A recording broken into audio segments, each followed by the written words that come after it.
هلو للجميع، بتأمل الكل يكون بألف خير وألف صحة جيدة.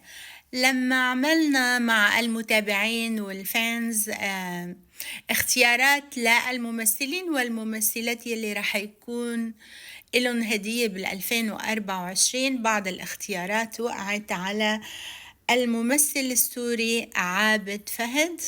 منوجه له تحية ومنشوف 2024 تارو لعابد فهد شو بيقول، أو بعض الأحداث اللي بيقولها، مش بالضروري الكل لأنه ما في وقت كتير. عابد فهد اللي ما بيعرف منكم هو ممثل سوري معروف، واشتهر كتير بالمسلسلات اللي بيقدمها كل سنة، بتحاكي كتير. يعني أنا ما بعرف كتير من التاريخ، بس بشوفها بتحاكي تاريخي اجتماعي ومواضيع بتتعلق بالحياة الاجتماعية. خلينا نشوف وضعك يا عابد بال2024 إذا كان بيعطينا التارو لمحة. بدك تنتبهي كتير من العقود أو الأشياء اللي رح تجي لإلك بوقت من الأوقات.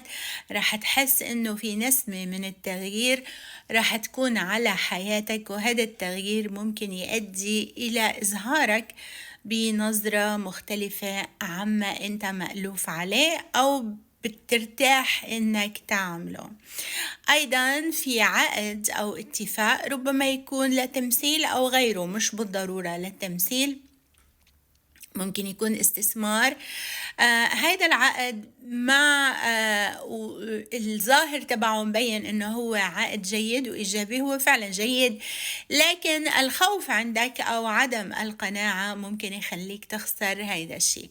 فالنصيحة لك انه تحاول انك تكون جريء اكتر أو مقدام أكتر في حصولك على الأشياء اللي بتحبها، وما يكون عندك خوف أو عدم ثقة. هذا الشيء بتقدر تحصل عليه من جراء البحث بشكل جيد عن الناس اللي رح يكونوا معك أو ممولين أو غيره. العائلة بشكل عام عم شوفها جيدة، في بعض الأهداف حابب إنك تحققها، عم تشتغل عليها، عم تشتغل على العائلة، هيدا داخل البيت، لكن في عدم مرونة، في نوع من القساوة داخل البيت، ربما من الطرفين الزوج والزوجة أو الرأي الشخصي أو إدارة المنزل. فمنشوف في بعض struggle داخل البيت، لكن الأمور تنتهي بشكل جيد، هي فقط مجرد طريقة تفكير.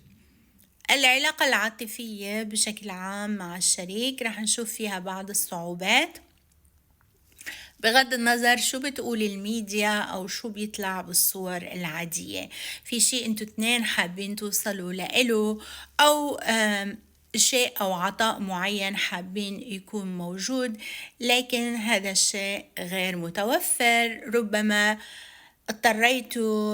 تضطروا تغيروا أو تنقلوا أو يصير انتقال أو تغيير أو وضع معين يؤدي إلى التغيير. بشكل عام 2024 رح يكون فيها الكثير من الأخبار والمفاجآت والاتصالات، 98% خليني أقول منها جيد. فيها فترة من الفترات ربما ما بين الشهر 8 والشهر 10 اتصالات بتجي فيها نوع من التغيير أو تقلبات ممكن تواجهوها. بتمنى لكم التوفيق والنجاح، وشكرا كتير للممثل عابد فهد. باي.